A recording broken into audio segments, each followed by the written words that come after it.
But when Marcus is chief judge, we know how people will be put to death now.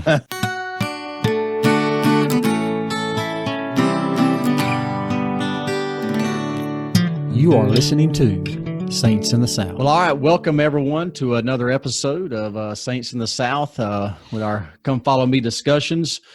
We are studying last chapter of Mosiah, chapter 29, and then the first four chapters of Alma, titled They Were Steadfast and Immovable.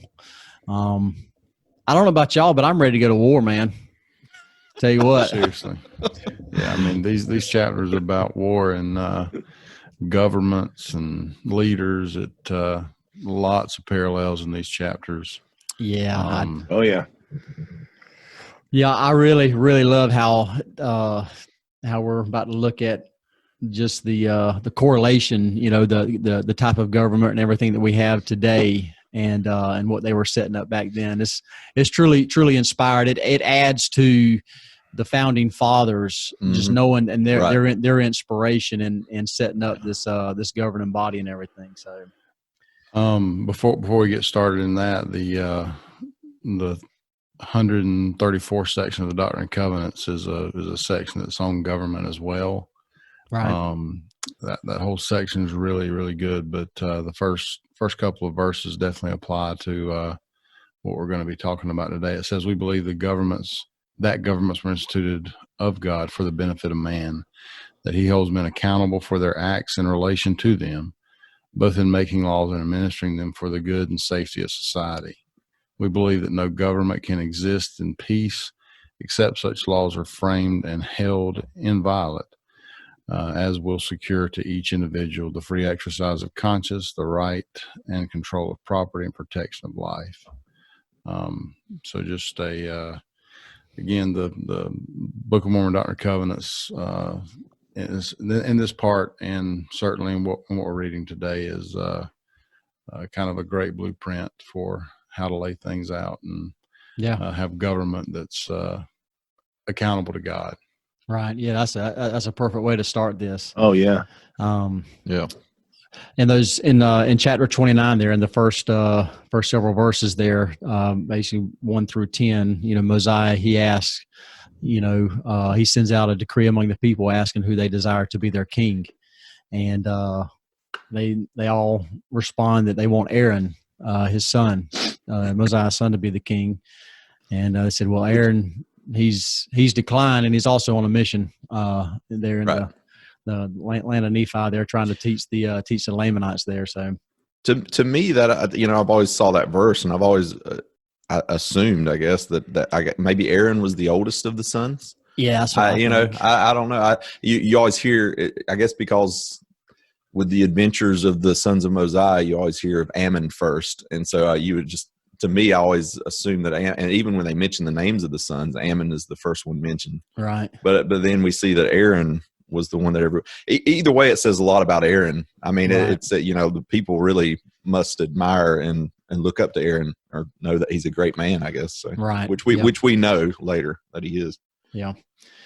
Thought it was pretty significant and almost a foreshadowing of what will happen a little later in Alma, there in verse 7. Where he said, talks about another being appointed if it wasn't Aaron. If there should be another appointed in his stead, behold, I fear there would rise contentions among you. Even skipping down a little further and said, and draw away a part of this people after him, which would cause wars and contentions among you.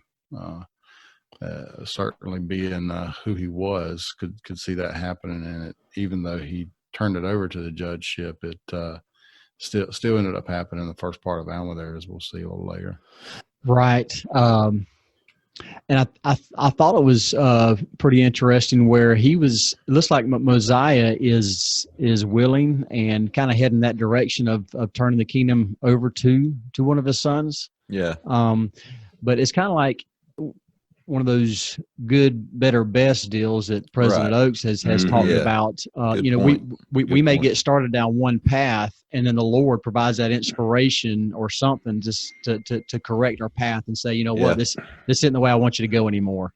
We need to make a turn right here. And so he then begins to lay out, as Stephen has pointed out, why it's probably the best that we don't have a king. And then we see, hindsight, obviously we have hindsight with this because we know what's going to happen, but we see in the next few, Alma 1, 2, 3, we get into the book of Alma, we see how the diversities of the people come out. And if they had a king, say Aaron became king or whoever became king, it would have been so much easier in a way to, like Amlici. Wait, is that who we're talking about? Is that where I'm at? Okay, yeah. Make it sure. Yeah, chapter 2 would be Amlici. And so, but yeah, how much easier? Not exactly sure, but we'd have this sort of that same old story where the king gets killed or he gets whatever, and then Amlici would just take over. Yeah. Instead, we have boats, we have judges. I mean, we see all these things that come up, makes it even harder, really, for these type of little uprisings to happen and to take over. And like you said, that's a great point that you said, the good, better, best. I haven't thought about that, but that's exactly what happened here. They would have been fine with a king. I mean, if it had been Aaron, they've been doing that for centuries. That's what they're used to. But with this particular set of circumstances that start to happen, with all this diversity and all these people coming up with their, all these groups and all these branches and all these things that start happening, wow, what a better formula, obviously, for this time. And so that's pretty interesting to see that. I think it speaks to inspiration as well, because absolutely, we don't know everything that went into the decision, but we just talked about how it could lead to contentions and factions and drawing some of the people away. But in 9, he even says that, if those factions should arise, that he was worried about his son potentially turning again to his pride, referring back to when he and his brothers were persecuting the church. And even the verse before that said, talking about to consider these things, for we have no right to destroy my son. I guess fearing that power could potentially turn him in another direction, or to destroy another if he was placed in his stead. Yeah. And that, to me, that verse 9, where it says, and if my son should turn again to his pride and vain things, it's not that he expects him to do that, but it's important to look at and to remember that we're all susceptible to temptation. I mean, nobody's perfect. I mean, no matter how great a person this is. I mean, we go back to the King Noah theory. I call it a theory because we don't really know how righteous, whatever you want to call it, he was, and to the point that he became king. We don't know, if him being raised by, Zenith and so, or Zenith. And so this is that thing where we're all susceptible to temptation. And just because we repented doesn't mean we no longer have that power to tempt us to do something. I mean, we can still fall, and that's why we have to endure every day. You use the atonement daily, and to stay focused and endure to the end. So just because you've overcome an addiction to alcohol doesn't mean you go out and buy a bar. Absolutely. Yeah. Good analogy. I like in where he's laying out, okay, we're going to set up judges here, and and he says, you, the people, are going to choose, who the judges are. And in verse 26, he says, now it is not common that the voice of the people desireth anything contrary to that which is right, but it is common for the lesser part of the people to desire that which is not right. Therefore, this shall ye observe and make it your law, to do your business by the voice of the people. So he points out that most of the time, most of the people will choose the right. Right. And it's as far, and so it makes me think about, well, and then in verse 27, it says, and if the time comes that the voice of the people doth choose iniquity, then is the time that the judgments of God will come upon you. Yea, then is the time he will visit you with great destruction, even as he has hitherto visited this land. And so that just made me think about our day, as we continue to, as a society, move further and further away from God, have those judgments already began to be poured out, upon America, and if not, when will they? It just, with everything that's going on. So, and I hate to bring in there's going to be political undertones to all of this. Obviously, this is all to do with political type stuff, Right. but like you say, Jackson, today, look at today, and it's very interesting. Here's King Mosiah saying, "But it is common for the lesser part of the people to desire that which is not right." We see that today, but think about our day and how we see the voice of the minority is amplified by the media. And I don't want to, we can get, this is a whole nother thing, but what I'm just getting to is how sometimes we can look at something and think, wow, the majority of people believe that. But in reality, probably they don't. The majority of us probably want to do what's right, but however it's taken now and it's focused and it's, everything there's a laser beam focus on the bad stuff or whatever you want to call it, or the lesser, the minority, the way the minority believes, and very vocal minorities. Yeah. So we have the to, loudest. Yeah. And so we have to be careful. We have to follow the Spirit. We got to be really in tune with the Spirit these days.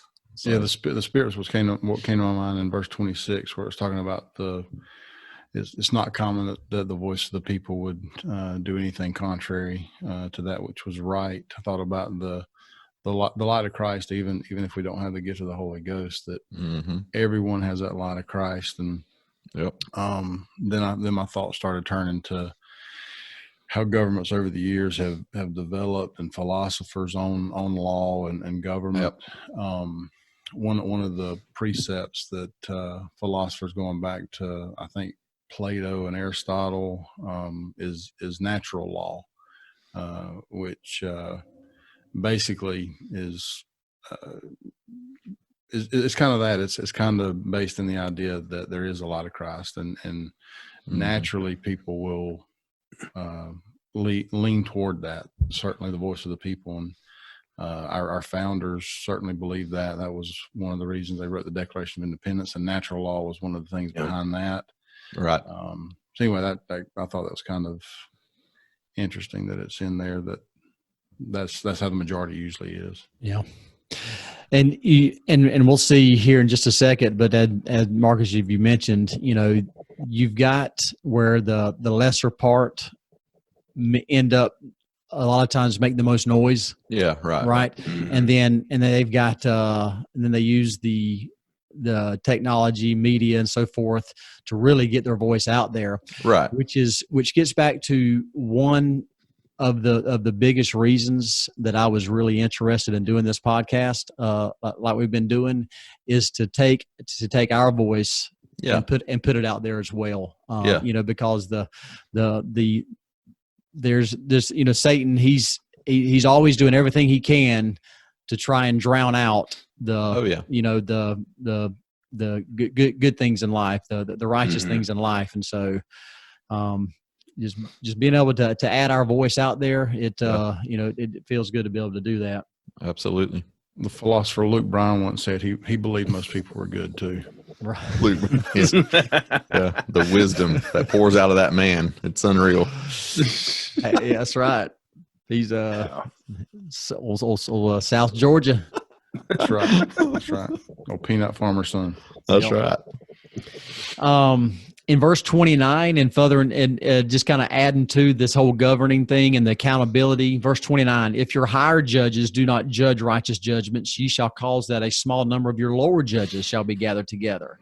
And that they shall judge your higher judges. That's pretty cool, man. Yeah. Just checks and balances. Checks and balances. He's That's right. laying out checks and balances like crazy in here. Yeah. I mean, it's very. I mean, this is modern. This is sort of the democracy we see today. This is pretty close to that type of thing. So, and I'm again putting myself in these people's shoes. In verse 38, it says, "Therefore they relinquished their desires for a king and became exceedingly anxious that every man should have an equal chance throughout all the land. Yea, every man expressed a willingness to answer for his own sins." And so, I mean, this is a huge change. This is big for these people to go from basically a monarchy, right? Mm-hmm.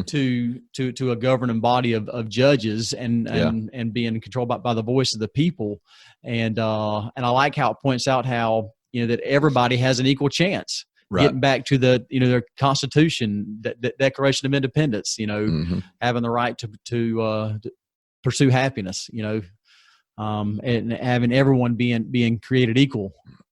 So another parallel with the founding fathers was they believed that democracy and natural law could really only operate with a moral people. And in verse 38 there at the very end, where it says every man expressed a willingness to answer for his own sins, that idea of personal responsibility and being accountable for your own self is key. And his people expressed that same idea at that time. Yeah, was it Thomas Jefferson that said that I'm going to botch this quote so bad, I'm terrible at something to the effect that the Constitution was intended to govern a moral and God-fearing people and would be inadequate for anything less? Yeah, something to that effect. Anyway, I've looked up so many of those old quotes, but I can't remember who said what. But I've heard that several times that it would only they felt like it would only work with a moral people. Yeah, not amoral, amoral. Amoral, immoral people. Space. That's right. Moral people with morals. Yeah.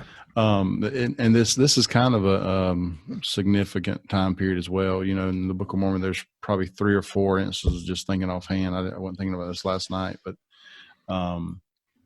as far as time references, you know, initially it was there had been so many years since we had left Jerusalem. There had been so many years since our arrival in the Promised Land. This is one of those shifts where now the time reference is going to be from the reign of Judges. And then later it was from the time that Christ had appeared or the time that the sign was given. Right.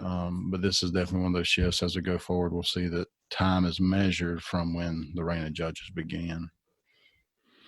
I thought it was cool. I was just going to say real quick, just at the very end of the chapter, I just thought it was cool how they, you know, just kind of transitioning into the end of the life of Mosiah and Alma, the elder. It's pretty neat that they put their ages in here. Right. Yeah. You don't see that a lot. You know, you don't see it a lot. I'm not saying it hasn't been done before, and that was very interesting to me that Alma the elder was like 20 years older than Mosiah. I didn't know that. I didn't know he's that much older. You know? And Mosiah was only 63 when he died. I know. It's kind of surprising, you know, because you know back then it was, I guess, especially early in the, you know, they lived to like 800 years or something like that. Yeah, I know. Yeah, way back. Yeah, really. I mean, but and Mosiah, man, he reigned for 30 years. He was 30 years old or 33. He's been 30. Yeah. I think Thomas S. Monson, he didn't reign or anything, but whenever he was put into the apostleship at like, what was it, 30 or something? Yeah. It's pretty young for that kind of responsibility. I mean, this not only with church type stuff, but also a whole, you know, being a king over these people. So yeah. And then of course Alma was what, 82. 82. Yep. Yeah, Alma must have been the health nut of the two. Yeah. Yeah. Yeah, he wasn't eating any processed stuff back then. He was on that paleo diet. He was on that run. Hunter gatherer. Yeah, he was on that run out in the wilderness forever. Yeah, kept him in shape. So Alma the Younger, he's appointed to be the first chief judge there at the end of the chapter as well. And so that gets us into the book of Alma, chapter 1. And man, I love this verse, and this is what I hope is able to be said at my funeral. He says, verse 1, for it's King Mosiah having gone the way of all the earth, having warred a good warfare. Yeah. It's just like, you know, because sometimes life feels like a battle, right? Yeah. You know, and it's absolutely. I think it's appropriate to say so. Yeah. He fought the good fight. Yeah. That's right. Yeah, fought the good fight, exactly. That's sort of the generic way to say it, though. This is cool. Yeah, that's right. Warred a good warfare. That's right. It's like, wow, this guy was awesome, man. Because one way you're a fighter, the other way you're just a warrior. Exactly.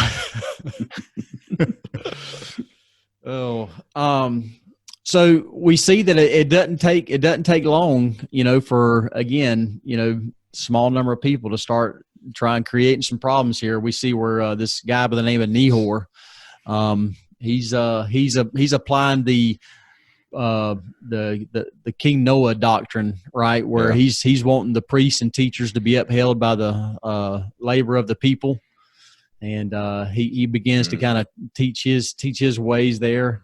And again, here we have Gideon. I love Gideon. You know, he's kind of up in years and everything, but he's gonna stand up to this young strong guy, and it says he contends with him with the words of God, and of course, you know, the wicked take the truth to be hard, and he begins to pull out the sword and goes to blows with him.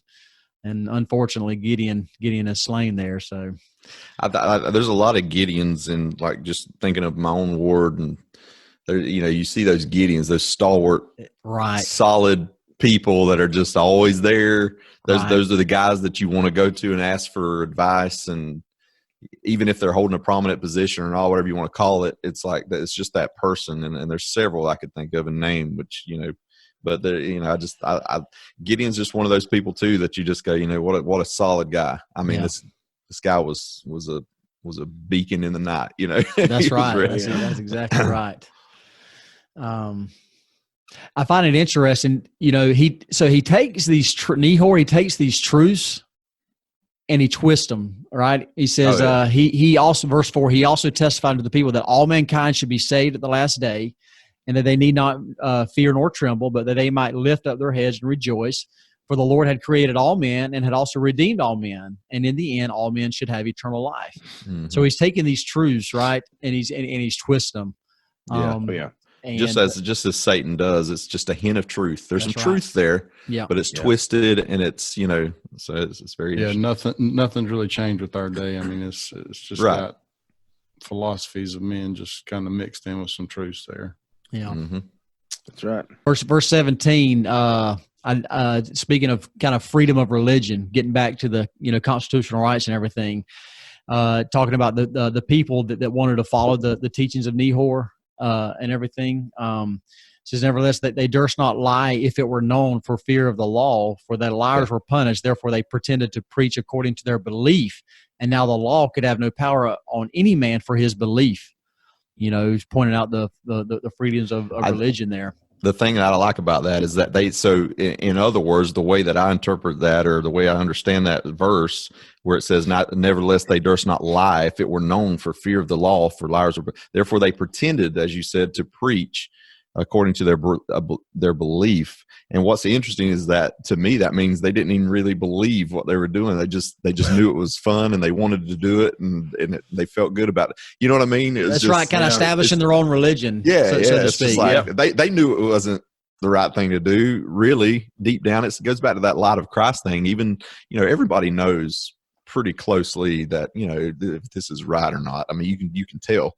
And so they knew they were just like, well, we need to at least, you know, pretend, and you know, so with Nehor's story too, it's kind of a good example of how capital punishment can be perfectly within the law. Mm-hmm. You know, if you read in 13, when he was brought before Alma, he had said, and thou hast shed the blood of a righteous man, yea, a man who has done much good among this people. And were we to spare thee, his blood would come upon us for vengeance. Right. Therefore thou art condemned to die according to the law which has been given us by Mosiah, our last king, and it has been acknowledged by this people. Therefore this people must abide by the law. So, you know, this was the prophet and the chief judge, but was just carrying out the law. Whether it's capital punishment or not. Very, very significant there, you know, governing by laws. And we know that heaven is governed by laws, right? I mean, it's even our creator. Mm-hmm. Absolutely. And the way that Nehor was put to death, I mean, I think that should be stated. It's interesting that they put that in here. So, you know, to know that it was more of a public humiliation almost. And ignominious, right? Is that what it says? Ignominious death. And that means humiliation. Yeah, exactly. Right? Public shame. So for that, I'll admit I had to look that word up. How do you say that word, Kenneth? Ignominious. Ignominious. Yeah. Yeah. ignominious death, which I looked up. Obviously I looked it up Yeah. because I was like, "What is that?" And That's it. Same so here. deserving or causing public disgrace or shame. So it was a very, I don't know how to. I mean, they brought him. Listen, I mean, they brought him before the town. You think of the Midwestern, they go come out to the center of the town, and and they capital punishment, as Stephen said. Didn't they also chop the tree down after they hung him or something? Where did I read, or was that something else I read one time? But it was just to the point where didn't they? I can't remember what they did here. Did they say how they? Yeah, I guess not. Maybe that was another. Maybe that was another thing. It was maybe that was another one.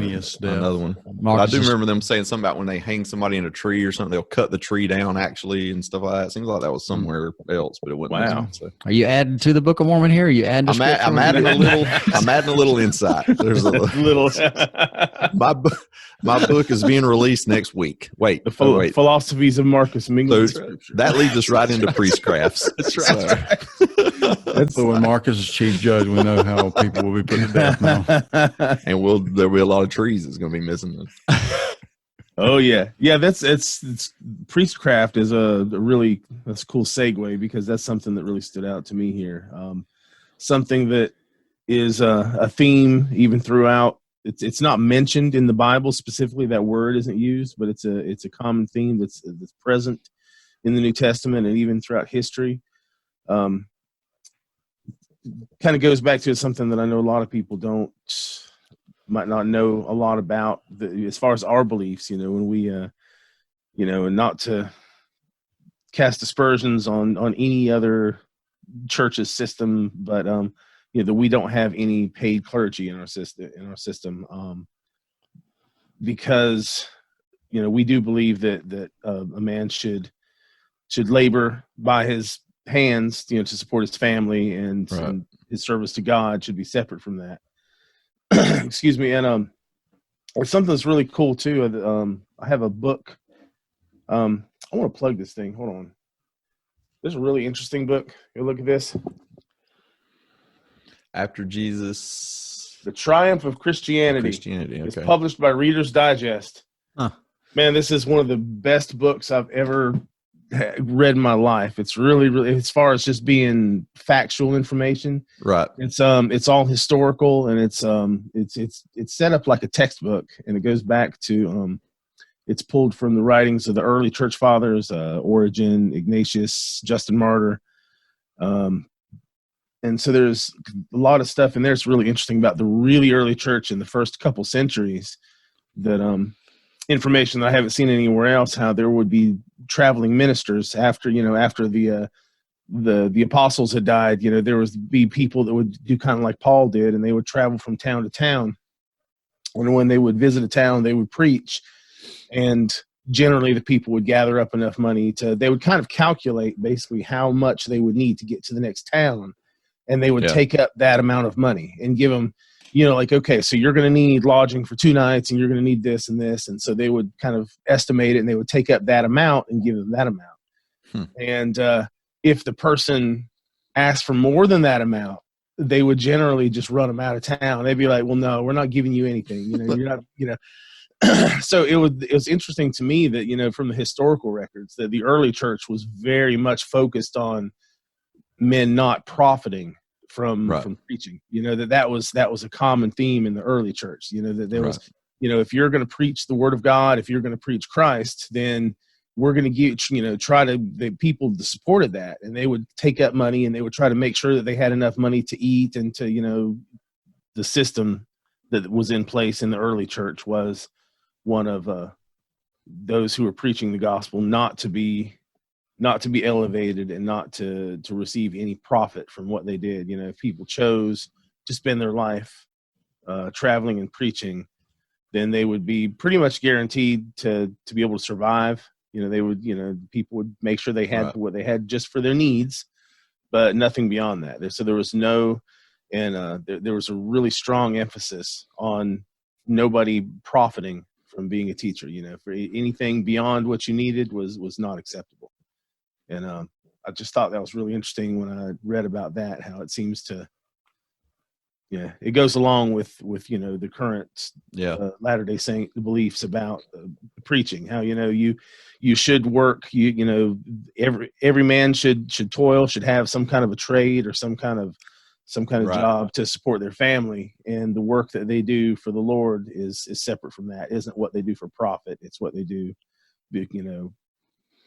out of their willingness to serve. Reminds me of the Wilford Woodruff saying they went without purse or script when they went out to preach and stuff. They would take nothing with them, Yeah, but the Lord would provide, Yeah, that's some strong faith.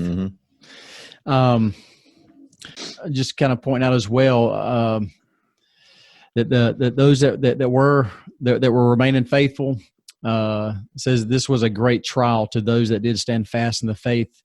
Nevertheless, they were steadfast and movable in keeping the commandments of God, and they bore with patience the persecution which was heaped upon them. So as that priestcraft and everything crept in there, and then as they began to persecute the saints and so forth, and even I find also where in verse 22, kind of an individual can only take so much. They started fighting back. Yeah. They got tired of it. Yeah. And this is something, you talk about the persecution. So unfortunately, this practice of persecution in the Church of Jesus Christ will exist really until Christ comes again. Right. Yeah. It's always going to be with us, and it will be intensified, I do believe, as we go. But we just have to stay steadfast, just as these people here did. And that's part of the reason why we have the Book of Mormon, is to show us that it can be done. We can remain faithful. That's right. And go ahead. I was going to say too, real quick, just in this same chapter before we leave it, what better person to address the situation than Alma the elder? I'm not Alma the elder, Alma the younger. Yeah. Sorry, but he understands, and he knows he was on that side of trying to destroy the church, and and all these things. He's had that experience. He knows what that is and where that comes from, and what drives that. And so then of course he also has turned his life around because of the atonement of Jesus Christ. But so he can see both sides. What better leader at this point that could really speak to both sides and have that compassion and knowledge of both those things. It's pretty interesting. Yeah. It's amazing to me how quick it happened. The people just had, pretty much asked for this, even though they wanted a king, and then they saw there and couldn't be king, and they put in this democracy where the people had a voice, and it, within the first couple of years, they had so much turmoil. Yeah. Again, because of the same people.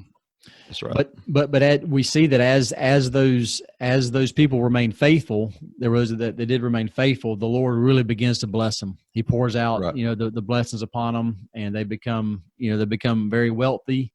Their cattle and everything begins to prosper. So it just goes to show that even with those trials and tribulations that we'll go through, remaining faithful, the Lord will bless you.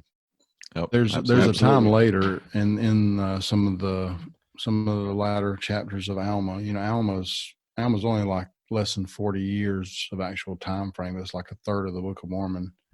But some of those later war chapters, there's a lot of time spent on that.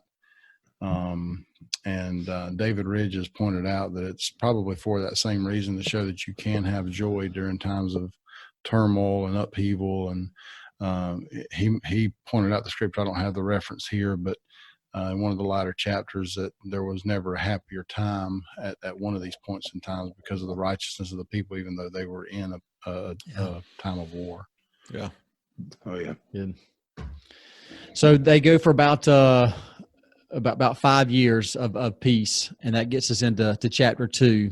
And chapter 2 is one of those chapters for me that just, early in my stages. It was actually on my mission where I was reading chapter 2, and our mission president had encouraged us to look for symbolism in the scriptures and things. And I was in the middle of reading chapter 2, and all of a sudden it was just like, one of those one of those where the scriptures were what's the term, were unfolded unto me, or the had visions of the Lord. No, I didn't have it, Right. but anyway, a lightning bolt shot out of the scriptures. That's right. Yeah, something like that. The Spirit kind of unfolded Forehead. it to you. Yeah, exactly. Yeah. And just to point out, just encourage everybody to take some time at some point to read chapter 2 and to compare Amlici to Satan and Alma representing the Lord, and then think about the war in heaven.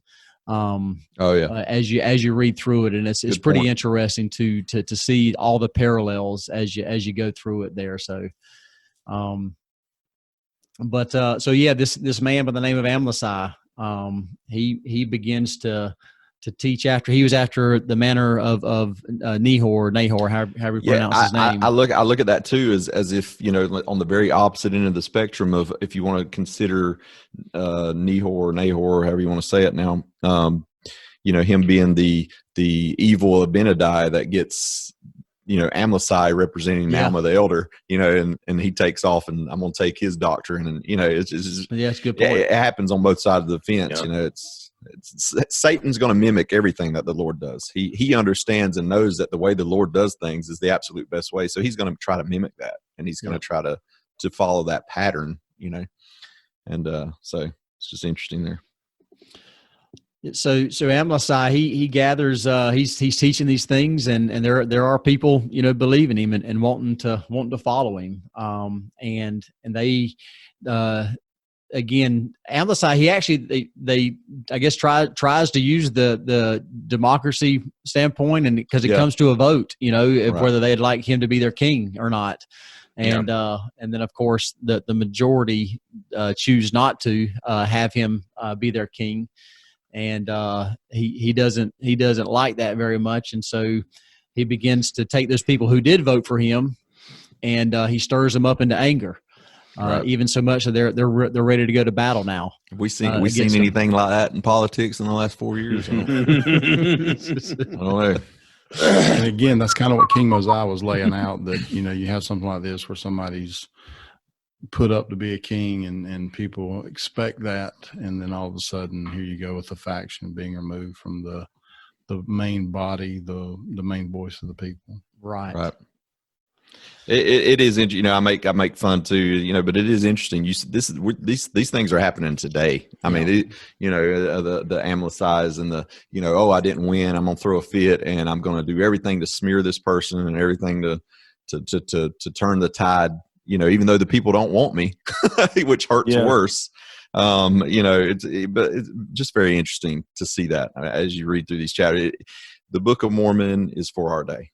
I mean, obviously, and this is it. So. Yeah, so verse 16, it says, "Now Alma, being the chief judge and the governor of the people of Nephi, therefore he went up with his people, yea, with his captains and chief captains, yea, at the heads of his armies against the Amlicites to battle." And so this great battle it commences here. I mean, and here's Alma, man. Alma don't just talk the talk. So. You know what I mean? I mean, this is, hey, where's my sword at? Let's roll. I mean, it's just awesome, man. Well, like I said at the beginning, man, I'm reading this chapter, man. I'm ready to go to war because, you said, Marcus, Alma, he's been on the other side. Yeah, he has seen. He's seen, and he knows. He's well aware of the history of how. Wickedness and wicked kings and everything, and what can happen to a people. So he is bound and determined. He says, "This is not going to happen on my watch." If anybody's ready and anybody wants to prevent this, it's him. You know what I'm saying? I mean, he knows what can happen and what will happen, basically, if they don't take charge of this and nip it in the bud, as Barney Fife would say. Yeah. Now Marcus is quoting Barney Fife. You gotta hit those quotes. I mean, it's the Andy Griffith show. So they be as they're battling, they're pushing and these people are called the Amlicites. So they're following Amlici. We gotta give them a name. They're pushing them out of their lands, and I like how it references the Valley of Gideon. Just like today, we name cities and streets after people of prominence. They've done the same thing with Gideon here. Absolutely, and well deserving in my opinion. That's right. Yep. so they push him out, and Alma's not satisfied in just getting them out of the land. It says he pursues them. They take up their tents, and he's going to make sure this stuff comes to an end. Yeah. And He's not letting it go and say, okay, guys, you better remember. I mean, he's like, no, we need to go after these cats. They're going to come back, and they're going to keep going, and so we got to knock it out. And so right, but yeah, so Alma, they've pursued the Amlicites here. They've set up camp and stuff. Then he sends in spies to follow and see what they're doing. And then the spies end up coming, and he actually names the spies this time. But they come back, and they're pretty astonished. They're like, "Look, man, they've joined with the Lamanites, and now they've actually begun to kind of almost circle around, and they're now attacking the city. The Zarahemla that they've left, and they're attacking their cattle, their women and children, and so now they've got to take off back towards the city, try and protect it there, and to me, it's just the numbers are just amazing. In verse 19, let's see if I can get this. So the Nephites pursued the Amlicites and did slay them with slaughter, insomuch that there were slain of the Amlicites 12,532 souls. Who counted this, man? I mean, holy moly! I mean, count to 12,000. I mean, somebody do that today. I mean, and I'm sure it wasn't just one person. But you know what I mean. And so that's a lot of people. That's a lot of people. And also just in this 5-year period, and just that's what I'm saying. Time that and this is just the people that died. There's and that's more what followers. I mean. Like, it's so, I guess to me. And then, of course, with the Nephites, there were 6,560 and 2 souls slain. There's a lot of people involved, but with the Amlicites, really boggling my mind. This was just the ones, like you say, these were just the ones that died. So it goes to show that, wow, we got to be careful. Satan is powerful. Satan can really get a hold of you, and you can forget and be past feeling, as the words were with Nephi and his brethren. But so, I mean, it's just very interesting to see that we got to be careful. We got to be vigilant. We got to stay on top of it. Interesting to me is that it's complete opposite what happened. You think of King Benjamin, he was all about remembering, daily study, daily prayer, keep the scriptures in front of you all the time. Keep going every day. And this is kind of what happens when you don't, I mean, we're not impervious to like I say, temptation or falling off track. We can do that. We're going to do that. That's why the atonement's there. Yeah. But it takes effort. It takes deliberate effort, and so that's what happens, man. You're either progressing or regressing. I mean, and this is what happens. But that's a lot of people, man. It's a lot of people that left I don't know what you would want. I mean, left the gospel basically. Yeah. And that past feeling, I think, is really, really key. We do things, and and that's why it's important to remember those things and repeat those things, so you don't lose those feelings, because that's really where the conversion comes from. How you feel there. So. And this type of thing, we got to be careful. It can happen at any time. Edmund Burke's statement: "The only thing necessary for the triumph of evil is for good men to do nothing." If these people hadn't voted, and voted Amlici out, you could make the argument of, well, we wouldn't have lost all these people. This war wouldn't have happened. Well, you would have lost a lot more people. It's the battle between physical death and spiritual death. And unfortunately, in today's society, I think we want to focus more on physical death and want to focus more on how terrible physical death is. And you don't want that, and you don't want this. And it's a terrible, and I know, physical death is a bad thing, obviously. Yeah. But spiritual death is what we should be concerned about. Spiritual death is what we should be looking out for most. You know what I'm saying? Right. And to put it in context, I mean, obviously take care of yourself, I'm not dismissing all that kind of things. Take care of your body, all that, whatever. But what I'm getting to is the spiritual death is far more important to watch out for. And so, they could have avoided maybe this war. Maybe, 20,000 people wouldn't have died in a war. But how many people would have been turned away from the gospel if Amlici had taken over? And that's a far greater loss And so just interesting to think about those things. And if we just sit around and do nothing and think, well, if we don't let's don't cause a stir, let's don't cause a contention over here because this guy, he's crazy and this is dumb, but I'm not going to say anything because I don't want to start nothing. I mean, you know what I'm saying? We've got to raise our voices when we know something's wrong, so. Oh yeah, absolutely. That kind of reminds me too of the time in this country when slavery was being abolished. There was the big, people usually think of, the people who were who wanted to preserve the institution of slavery and the people who were against it. But even amongst the people who were against it, there was the moderate abolitionists and the more, the extreme abolitionists, that were all about ending this thing. And that was in Martin Luther King Jr. in a letter from a Birmingham jail kind of called out the moderate abolitionists a little bit about, at first that was post-slavery, but I guess I'm comparing that to there was basically the Jim Crow laws in the South that existed at the time. And he kind of called out the people who were like, well, all this stuff is bad, but we don't want to raise a ruckus, or we don't want to cause any problems here, know? And he was like, listen, if something's wrong, you have to stand up. You have to stand against it. You have to take action. You can't, if you're sitting back, even if you verbally say, oh, I disagree with this, if you're not taking action to fight it, then you're complicit in that immoral activity. And that was the gist of Martin Luther King Jr. And that goes back to this right here, to the Book of Mormon. It's the same principle. A no vote is still a vote. I mean, let's just be honest. It really is. Kind of bringing this chapter 2 to an end here with this battle. Again, I picture verse 29 and 28, 29, 30, where just kind of bringing kind of almost a Hollywood type climax here. If you're reading this book or watching this movie here, it says, and it came to pass that Alma fought with Amlici with the sword face to face, and they did contend mightily one with another. And it came to pass that Alma, being a man of God, being exercised with much faith, cried, saying, O Lord, have mercy and spare my life, that I may be an instrument in thy hands to save and preserve this people.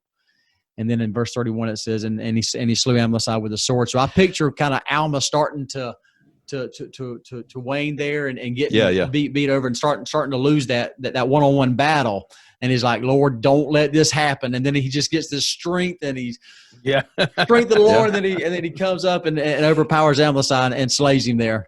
It reminds me of Gideon and King Noah. Yeah. When Gideon was about to slay King Noah that time. And of course, King Noah, he pled, he's like, whoa, here comes the Lamanites. You need to spare my life so I can, lead the people against the land or whatever. And so here's Alma not doing the thing that King Noah did. Alma's thinking about how he can help other people. That's right. I know there's things I can do, Lord, if it's thy will, spare me that I can continue to be an instrument here. And it's just very interesting to see how the gospel can change somebody. That's right. That's right. Yep. And y'all too, and everybody else listening or watching, please bear with me on this Hollywood thing. But I don't know. I love these. I love these scenes right here. They're so visual. They really are. Very, very detailed. So in this next couple of verses, so this is what I picture. Okay, Alma, he's covered in his blood. He's ripped. He's covered in his blood. He's covered in Amlici's blood. And now he's going after the king of the Lamanites. I'm sure he's sick and tired of all this stuff, man. He's done. So he goes after the king of the Lamanites, and the king of the Lamanites sees, like, holy cow, this dude, he's enraged with it. He's got the power of God. And so he takes off. He says, I ain't going to have anything to do with this guy. He said, my guard, y'all take care of this guy for me. He's like, I mean, you know what I mean? I mean, it's like, hey, he didn't give up. He did not give up, man. No, Alma's just like, you know what? Done with Amlici. Not killed him. He's done. Yeah. Where's the king of the Lamanites at? That's what he's Bring doing. it on. And man, I've never thought about it that way, man. Imagining, he's kicking, king of the Lamanites. Look at this wild-eyed guy with his sword out, blood all over. Yeah, that's right, screaming man. like, Like, that's what I picture, man. You're right, right. I'm serious. That's what I see when I read this. You're probably not far from it. Yeah, I mean, I mean, this was real, man. This was war. I mean, Alma was about to even die, with Amlici. I mean, he got hurt, and so, but yeah, he's still thinking, you know what? I'm not done. I mean, it goes back to what you said, Jackson, about how he understands. He knows what can happen. He was under the rule of King Noah, and he knows what this kind of stuff can lead to. And so he's like, you know what? My life is not important. I mean, as far as physical, I'm good spiritual. Let's roll. That's right. Let's roll. Let's do whatever it. happens. Let's do this. Right. I'm good to go. You can stab me through the heart with a sword, but I'm going to do what I'm supposed to do, and I'm good. So yeah, just really cool, man. Yeah, I again, chapter 2 of Alma, man, it's one of my all-time favorites. It really starts beefing up here, as it, throughout the rest of the Book of Mormon with some of these war things. But chapter 2 of Alma is probably the one where it's like, okay, we're ready. Yeah, that's right. Bring on Captain Moroni. That's right. Yeah. It's interesting too. I was going to mention about Gideon. They named the valley after Gideon. We know why valleys are named after people is because a valley. Remember what Lehi said? That's a steadfast, immovable place. Like a valley. Right. It's there, and that's Gideon. That's right. That's right. Yeah, that's cool. And I guarantee you, and Gideon was older, but if he had been a little younger, he'd been right there beside Alma. Oh yeah. He'd have been kicking it too. Yeah. Anyway. So we get into chapter 3 there, and the Amlicites they've joined with the Lamanites there, and they point out the different markings, the skin markings of the Lamanites having the darkened skin, and then they've also marked their foreheads, and then of course the Amlicites having not have they don't have the darkened skin, right? And so they end up marking their foreheads, their self, so they can be distinguished there. And to put it, and there's all kind of controversy surrounding this thing, and we could spend a whole podcast on it. It's basically we just have to remember that the curse that was placed upon the Lamanites. We talk about darkened skin and such as that. The curse was not their skin color. The curse was the separation from God. Right. To differentiate them from God's people because of the things that they had chosen to do and to not keep their covenants, et cetera, et cetera. Starting all the way back with Laman and Lemuel, when they left and didn't. And so the curse is not their skin color. The curse is the separation. However, the Lord gave them the skin color so that people would recognize them, and it would be recognized that those are those people that didn't believe the things of God, so we're not going to mix with those people or whatever. Right. And that was just the way that it was to keep things balanced. Yeah, because we'll see later on in the Book of Mormon how the Lamanites and those with the darkened skin end up being converted. Yeah, and righteous, exactly. Right. And those with the white skin became evil and unrighteous. So right. So it had nothing to do with the the skin color. It was the separation from God. That was the curse. So. Yeah, exactly. But yeah, chapter 3. The Amlicites marked themselves with the red on their foreheads. Yeah. And that was, of course, a prophecy. That was given, saying that those that joined up with those, they would also have a mark placed upon them. Yep. And here, the Amlicites didn't even know they were fulfilling that prophecy. So that verse, that's verse 18, says, now the Amlicites knew not that they were fulfilling the words of God when they began to mark themselves in their forehead. So that made me think of this latter day, and you think of Revelation and the mark of the beast and the chips and stuff that are now starting to be put in people, and you start thinking about all that stuff. There's good, right, that can come from that, right, but in the end you're really fulfilling the prophecies and so forth. Right. Oh yeah, absolutely. There's a lot of bad things that can come from that stuff too. Right there in verse 19 it says, now would that you should see that they brought upon themselves the curse. So the mark was not the curse. We've established that. I mean, the skin color was not the curse, but they brought upon themselves the curse. And even so doth every man that is cursed bring upon himself his own condemnation. The very interesting thing, it says, when we think when we don't choose the right, we cannot choose our consequences, and so these things that are going to start happening to them is, it's the consequences of them making this choice, this bad choice, and so these consequences we'll see that start to happen with these people, already starting to happen, really. I mean, if you think about it. So, right. So we can't choose our consequences. We have to remember that. That's right. So we go from Alma the warrior, right, to Alma the baptizer. Yeah. Chapter 4. I mean, that's just like that. All right, guys, let's go do. I've just, let me wash the blood off and let's get in the water right. and let's do some baptisms. That's right. It's cool. I think the underlying cool thing here is that those things can go hand in hand. That's right. Yeah. Because they're both righteous things. He's not out killing people because he likes killing people. He's out there trying to defend righteousness, and you can do that baptizing a person, or you can do that taking somebody out with a sword that's trying to overthrow the church, I guess. I mean, you know what I mean? So it's like, I mean, it's Gordon, same page. I think it was Gordon B. Hinckley. He gave was it President Hinckley? One of our listeners by the name of Mike on YouTube, or no, what was it, Mike, or was it John? Anyway, I'll have to. It was another guy. Mike, I think. Yeah. Yeah, there was Mike, but there was another guy. We'll have to reference him next time. But anyway, he asked us to try and give references to our quotes and stuff. So which is good, versus just throw it. It's the thing that's wrong with that is that we sometimes don't know where we heard it. That's exactly right. That's exactly. All I can do is establish that I didn't make it up, but this is what I've heard. But I do try to at least attach a name or something, or a talk, I guess. That's right. So anyway, I'm pretty sure it's President Hinckley. Anyway, he gave a talk one time on how